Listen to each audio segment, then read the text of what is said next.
Hey guys, in this video I am going to show you how you can create a random monochrome effect on your video in CapCut. So first one, just select your video and just going to effect.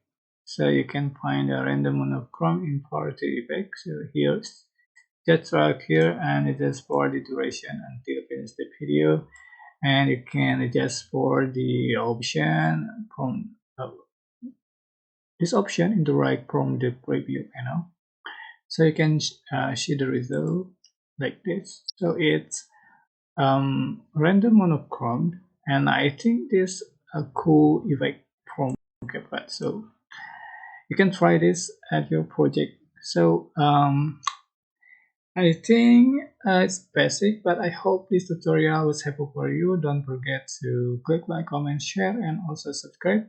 If you have any question, please leave in the comment section down below. Thank you so much for watching.